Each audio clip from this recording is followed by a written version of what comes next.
जय हिंद बच्चों। आज हम बात करने वाले हैं फैराडे के विद्युत चुंबकीय प्रेरण के नियम एवं लेंज के नियम के बारे में। स्टार्ट करते हैं। पहले हम ये समझते हैं कि विद्युत चुंबकीय प्रेरण क्या होता है। देखिए, हमने बात करी थी चुंबकीय फ्लक्स की। चुंबकीय फ्लक्स क्या होता था कि अगर हम किसी चुंबकीय क्षेत्र में कोई भी तल या कोई भी चालक रखते हैं तो उस चालक से लंबवत गुजरने वाली जो बल रेखाओं की संख्या होती थी उसको हम चुंबकीय फ्लक्स कहते हैं। बाद में हमने फैराडे और हेनरी के जो अनुप्रयोग थे विद्युत चुंबकीय प्रेरण से संबंधित, हमने उनके बारे में भी बात करी और तीनों ही प्रयोगों से एक निष्कर्ष निकल के आया कि जब किसी कुंडली या किसी चालक से गुजरने वाले फ्लक्स में परिवर्तन होता है तो उस चालक या उस कुंडली में एक विद्युत वाहक बल उत्पन्न हो जाता है, जिसके कारण उस कुंडली या उस चालक में एक धारा उत्पन्न हो जाती है और इसी पूरी घटना को हम कहते हैं विद्युत चुंबकीय प्रेरण। फॉर एग्जाम्पल, मान लीजिए ये एक चुंबक है और इस प्रकार ये चुंबक एक रखी हुई है, ये इसका उत्तरी ध्रुव है और ये इसका दक्षिणी ध्रुव है। अगर हम इसके सामने इस प्रकार एक कुंडली रख दें, चालक कुंडली रख दें, इसके बाद अगर हम इस चुंबक को इसके आगे पीछे गति कराते हैं, पास ले जाते हैं या दूर ले जाते हैं, तो पास या दूर ले जाने पे हमें ये निष्कर्ष मिलता है कि इस कुंडली में एक धारा प्रेरित हो जाती है। क्यों प्रेरित हो जाती है? क्योंकि जब हम इस कुंडली को पास ले जाएंगे तो अब देखिए, इस कुंडली के बारे में बात करें तो इसकी जो चुंबकीय बल रेखाएं होंगी वो कुछ इस प्रकार गुजर रही होंगी। तो जब हम इस कुंडली को पास ले जाएंगे तो पास ले जाने पे क्या होगा, इस कुंडली से गुजरने वाली चुंबकीय बल रेखाएं, जिसको हम चुंबकीय फ्लक्स भी कह रहे हैं, उनमें परिवर्तन होगा। हम पास ले जाएंगे तो ज्यादा रेखाएं इससे गुजरेंगी, हम दूर लाएंगे तो इससे गुजरने वाली रेखाओं की संख्या में कमी आ जाएगी। और इस पूरी घटना के कारण क्या होगा, इस कुंडली में एक विद्युत वाहक बल या एक वोल्टेज उत्पन्न हो जाएगा। इसी घटना को हम कहते हैं विद्युत चुंबकीय प्रेरण। अगर हम इसकी परिभाषा लिखना चाहें तो हम क्या लिख सकते हैं, जब किसी चालक अथवा कुंडली से गुजरने वाले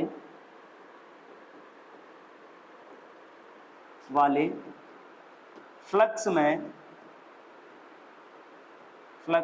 में परिवर्तन होता है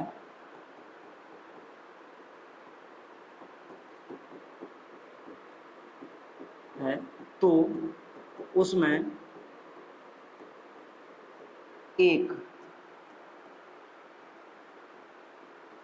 प्रेरित विद्युत वाहक बल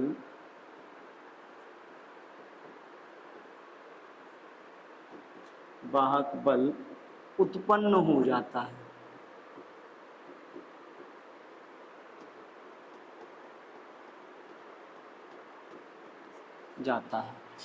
जिसके कारण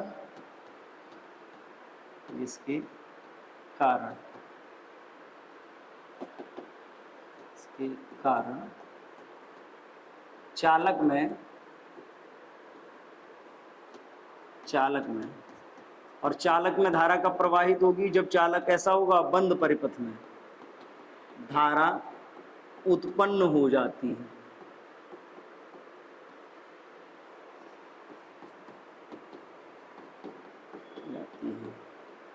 ये जो संपूर्ण घटना है, इस घटना को ही विद्युत चुंबकीय प्रेरण कहते हैं।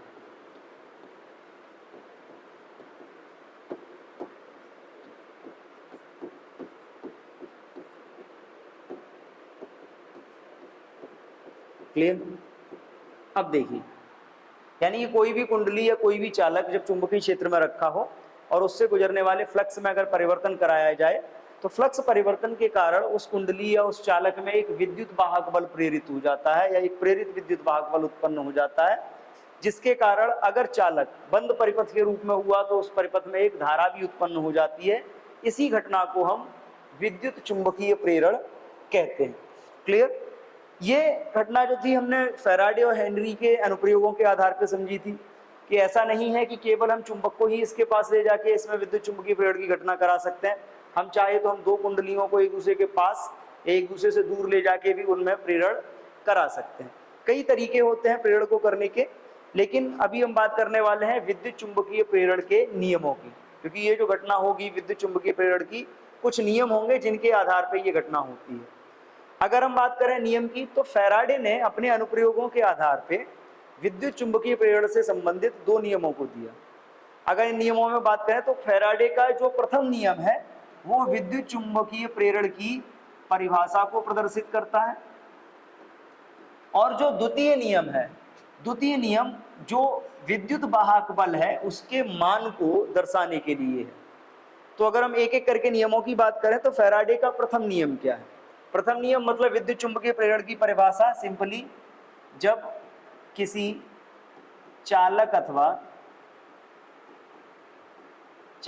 अथवा कुंडली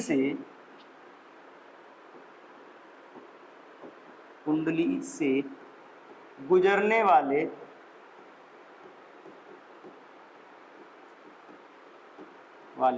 फ्लक्स में परिवर्तन होता है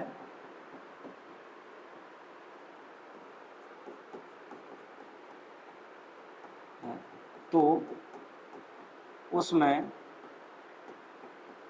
एक विद्युत वाहक बल प्रेरित हो जाता है।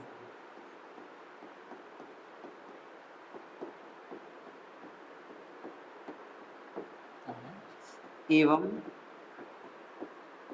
एक धारा प्रवाहित होने लगती है।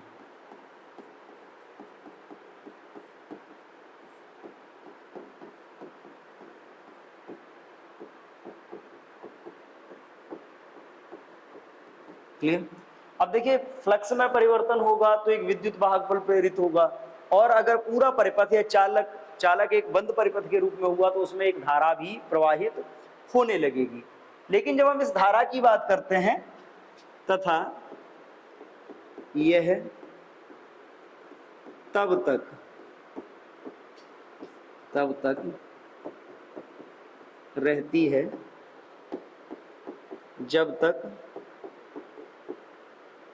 तक फ्लक्स परिवर्तित होता रहता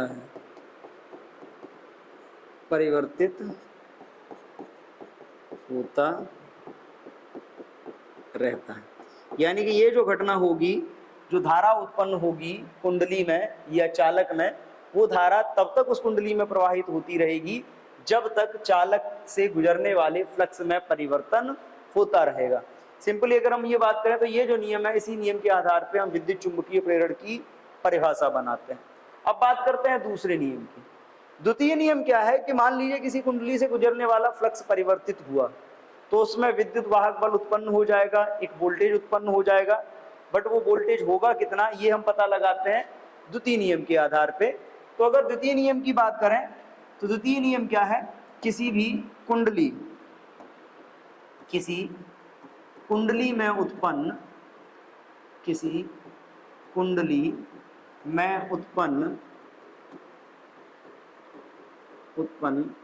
प्रेरित विद्युत वाहक बल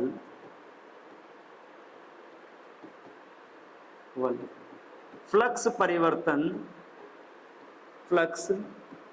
परिवर्तन की दर के बराबर होता है। यानी कि जो विद्युत वाहक बल उत्पन्न होगा वो उस कुंडली से गुजरने वाले फ्लक्स परिवर्तन की दर के बराबर होगा। मान लीजिए कि ये एक कुंडली है इस प्रकार, और इस कुंडली में n फेरे हैं तथा इस कुंडली से 5 फ्लक्स गुजर रहा है। तो अगर हम इसके फ्लक्स परिवर्तन की बात करें या विद्युत वाहक बल की बात करें, कितना विद्युत वाहक बल इसमें उत्पन्न होगा, तो उसके लिए फॉर्मूला आता है द्वितीय नियम के आधार पे। क्या आएगा समझ लीजिए, विद्युत वाहक बल प्रदर्शित करते हैं एप्सिलॉन से, ये होता है आपका n × d phi/dt। D phi upon D T को बोलते हैं फ्लक्स परिवर्तन की दर, क्योंकि इस कुंडली में n फेरे हैं, इसलिए ये आपका हो जाएगा epsilon is equal n into D phi upon D T. या फिर हम इसको ये भी लिख सकते हैं अगर आप इसको D phi upon D T नहीं लिखना चाह रहे तो आप इसको लिख सकते हो epsilon is equal n into delta phi upon delta t. Delta phi होता है फ्लक्स परिवर्तन, डेल्टा टी होता है समय अंतराल। जब हम दर की बात करते हैं, दर का मतलब होता है फ्लक्स परिवर्तन अपॉन समय अंतराल। तो द्वितीय नियम किसी भी कुंडली में उत्पन्न होने वाले विद्युत वाहक बल की मात्रा को बताता है, और सिंपल अगर हम बात करें तो इस नियम के अनुसार किसी भी कुंडली में उत्पन्न होने वाला प्रेरित विद्युत वाहक बल उस कुंडली से गुजरने वाले फ्लक्स परिवर्तन की दर के बराबर होता है। इसके आधार पर फॉर्मूला मिलता है epsilon is equal n into D phi upon D T, या फिर E is equal n into delta phi upon delta t. अब देखिए कुंडली से फ्लक्स में परिवर्तन हुआ, उसमें एक विद्युत वाहक बल उत्पन्न हो गया। अगर कुंडली बंद परिपथ के रूप में या चालक बंद परिपथ के रूप में है तो क्या होगा, उसमें एक धारा भी उत्पन्न हो जाएगी। लेकिन ये जो विद्युत वाहक बल उत्पन्न हो रहा है या जो धारा उत्पन्न हो रही है, इसकी दिशा क्या होगी, इसकी दिशा क्या होगी। अगर हम दिशा की बात करें, क्योंकि धारा जो होती है उसमें एक निश्चित दिशा होती है, तो देखिए इसकी दिशा को ज्ञात करने के लिए एक नियम प्रयोग किया जाता है, जिस नियम को बोला जाता है लेंज का नियम। और लेंज का जो नियम है वो ऊर्जा संरक्षण के सिद्धांत पर कार्य करता है। अब देखिए लेंज का नियम क्या है। अगर हम लेंज के नियम की बात करें तो कुंडली में उत्पन्न किसी कुंडली में उत्पन्न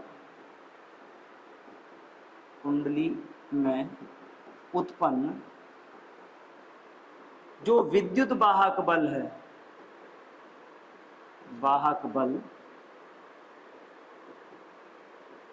बल सदैव उस कारण का विरोध करता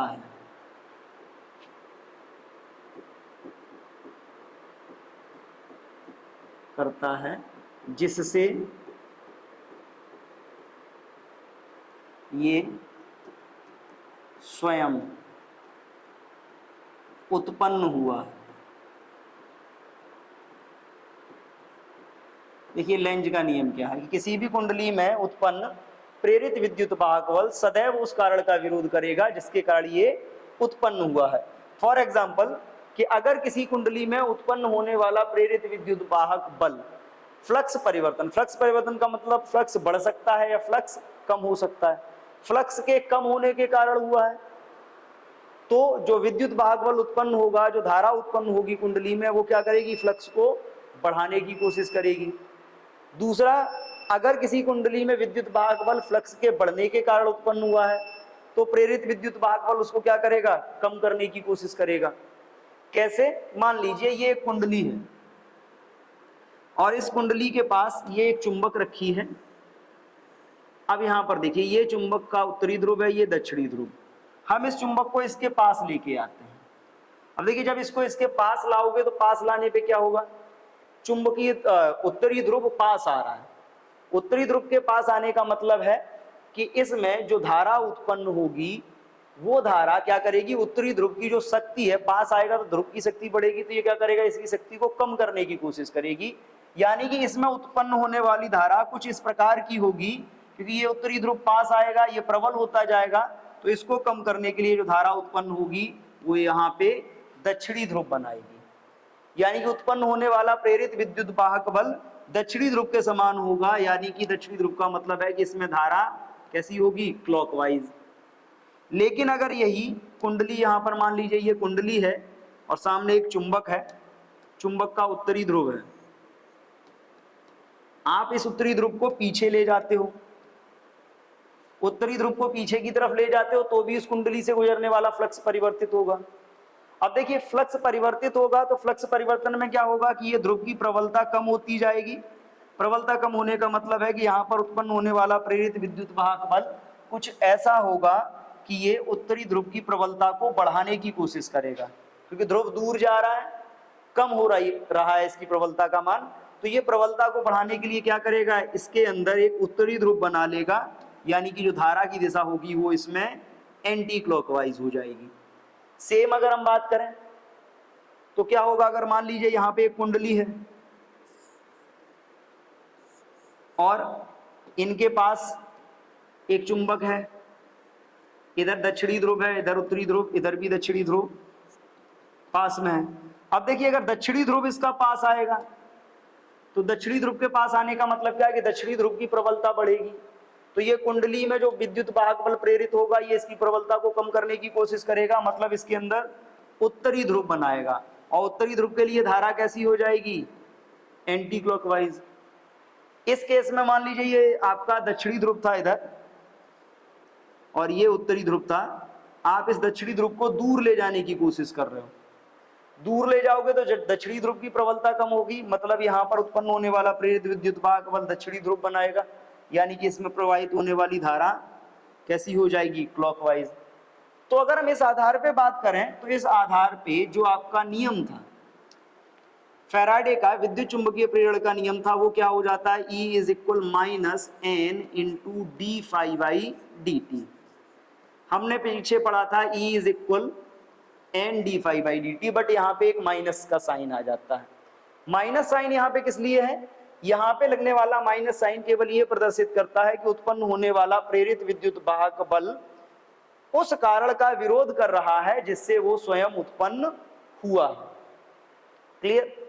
अब यहां पर देखिए ये जो लेंज का नियम है ये ऊर्जा संरक्षण के सिद्धांत को भी प्रदर्शित करता है, क्योंकि कभी कभी मन में ये ख्याल आता है कि इसमें विद्युत वाहक बल उत्पन्न हुआ तो विद्युत वाहक बल के लिए ऊर्जा कहां से आई, सिस्टम में तो पहले ऊर्जा थी नहीं, तो देखिए ऊर्जा कहां से आई। जैसे हमने ये चारों केस आपको बताए, अब इसमें देखो आप क्या कर रहे हो, उत्तरी ध्रुव को पास ला रहे हो, उत्तरी ध्रुव को पास ला रहे हो, तो यहां पे कौन सा ध्रुव बन गया, दक्षिणी ध्रुव। इस स्थिति में क्या होगा, इन दोनों के बीच एक आकर्षण बल लगेगा और उस आकर्षण के विरुद्ध चुंबक को रखने के लिए कुछ ना कुछ क्या करना पड़ेगा, कार्य करना पड़ेगा, वही कार्य बाद में ऊर्जा में संचित हो जाएगा।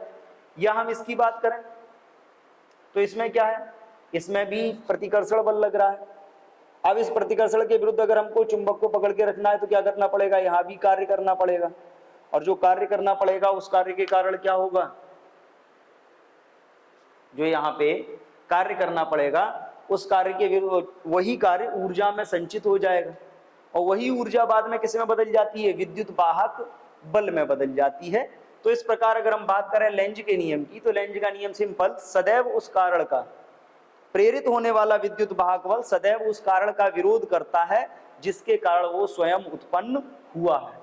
सिंपल, अगर वो फ्लक्स के बढ़ने के कारण उत्पन्न हो रहा है तो वो फ्लक्स को घटाने की कोशिश करेगा, और अगर वो फ्लक्स के घटने के कारण उत्पन्न हो रहा है तो वो फ्लक्स को बढ़ाने की कोशिश करेगा। क्लियर है। बात करते हैं आगे। अब यहां पर देखिए आगे बात करते हैं कि किसी भी कुंडली में उत्पन्न होने वाले प्रेरित विद्युत वाहक बल को हम कितने प्रकार से उत्पन्न कर सकते हैं। तो अब देखिए किसी भी कुंडली में प्रेरित विद्युत वाहक बल को उत्पन्न करने के लिए हमने बात पढ़ा कि विद्युत वाहक बल जो होता है फॉर्मूला क्या होता है, minus n d phi by d T.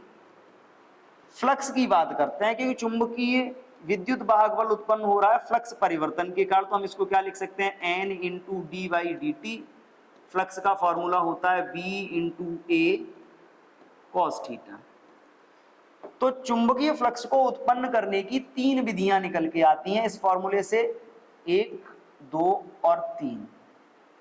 पहला होता है चुंबकीय क्षेत्र की प्रबलता, यानी कि चुंबकीय क्षेत्र के मान को परिवर्तित करके भी हम उस कुंडली में क्या कर सकते हैं, विद्युत वाहक बल उत्पन्न कर सकते हैं। दूसरा निकल के आता है क्षेत्रफल, कुंडली के क्षेत्रफल को कम ज्यादा करके भी हम उस कुंडली में विद्युत वाहक बल उत्पन्न कर सकते हैं। तीसरा निकल के आता है कोण, यानी कि अगर कोई कुंडली या कोई चालक किसी चुंबकीय क्षेत्र में रखा है तो हम उसका कोण लगातार अगर बदलते रहें या उसको घुमाते रहें तो उस स्थिति में भी उसमें एक विद्युत वाहक बल उत्पन्न हो सकता है। अर्थात किसी भी चालक में विद्युत वाहक बल को 3 प्रकार से उत्पन्न किया जा सकता है, चुंबकीय क्षेत्र के मान को लगातार बदल के, उसके क्षेत्रफल को कुंडली के क्षेत्रफल को बदल के, अथवा कुंडली और चुंबकीय क्षेत्र की दिशा के बीच जो कोण होता है उस कोण के मान को हम लगातार बदलते रहें तो फ्लक्स का मान लगातार बदलता रहेगा, जिसके कारण कुंडली में चुंबकीय क्षेत्र विद्युत वाहक बल प्रेरित होता रहेगा। क्लियर?